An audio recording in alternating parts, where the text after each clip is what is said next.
What's up, world? Okay. Warning. Second bang of the day. That's what she said. So I got a little extra energy, but I want to go over how I look at nutrition. Okay. And there's a careful distinction between nutrition and diet. And I've got my whiteboard of wisdom here to help with understanding the always, sometimes, and rarely equation when it comes to nutrition. So this is how I like to think of nutrition. I'll try and get this in there so you guys can see. There we go. I've got TR, DR, and CR, always, sometimes, and rare, or rarely, but I couldn't fit the LY without it looking weird, and then I'd have to erase the whole thing, and I digress. TR, that is time restriction. Time restriction would be like fasting or time-restricted eating. What's the difference? Fasting, to me, is over 24 hours. Time-restricted feeding would be like I only eat between 2 p.m. and 10 p.m. And it may be semantics, but it's a distinction that I like to draw. Okay? DR is diet restriction. Diet restriction is like zone versus paleo versus keto or carnivore, as in you can only eat certain foods. CR is caloric restriction. So caloric restriction meaning I'm only going to eat 1,000 calories. I'm only going to eat 2,000 calories. Now we have these three levers that we can pull on to impact our appearance, right? Because nutrition affects our appearance, but not only our appearance, our stress, or I should say our hormone levels, our sleeping levels, our energy levels, our performance, our fitness performance, the development of our body, whether we're gaining weight, adding muscle, toning up, or losing weight. These are the three levers that we can choose from. Now, always, sometimes, and rarely. Always, at least one of these. Always. You should always have at least one of these. Think about it. Dietary restriction. I always eat from a list of foods.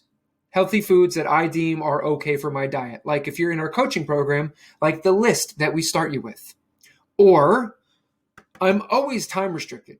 I'm intermittent faster, right? I'm a little bit more loose with my diet. I'm a little bit more loose with my caloric restriction, right? How many calories I eat or how many that I don't measure. But I always eat between noon and 8 p.m. Or I always eat between 8 a.m. and 8 p.m. Never after 8, never before 8. All right? It doesn't semantics here, but there's some general rules. Time restricted. Or I'm eating 2,000 calories or under always. So always one of these. Sometimes two of these. So when I talk to athletes about losing weight or gaining weight or adding muscle, I always say there are two ways that you should be living. Okay? Now there are three ways in my mind. One is out of control. But the other two ways to be living are you're trying to achieve a goal. So you have a specific goal, lose 5 pounds, lose 10 pounds, lose 50 pounds, do a pull-up, do a push-up, do a handstand, get a 1 mile time under 10 minutes. You have a specific goal that you're training for. When you are training for a specific goal, you should be doing 2 or 3 of these. And by the way, doing 3 of these is rarely. So you should be doing 2 or 3 of these if you have a specific goal. If you want to lose 50 pounds, and you might want to start with one of these, then you want to work your way into 2 of these, and then you want to eventually be doing all 3 of these. But because that would be difficult to sustain, you wouldn't want to do that for the long term. Now, as you got closer to your goal weight, you might want to back off and go back to 2 of these, and then back off and go back to 1 of these. But a healthy person is always doing 1 of these things. I am always paying attention to either my calories, my diet, or the time that I eat. Always. Now, once you've achieved your goal, you've got to figure out what your maintenance is.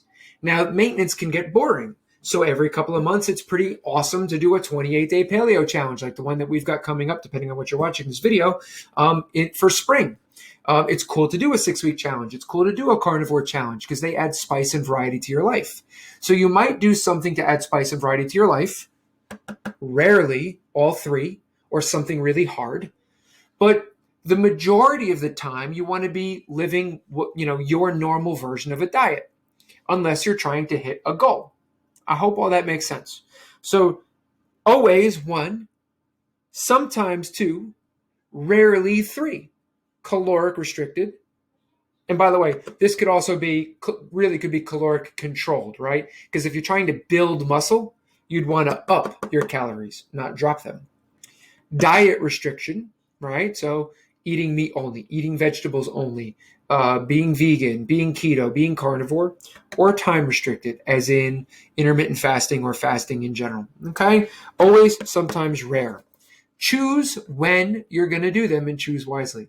Because if it is not easily sustainable, you will not get results.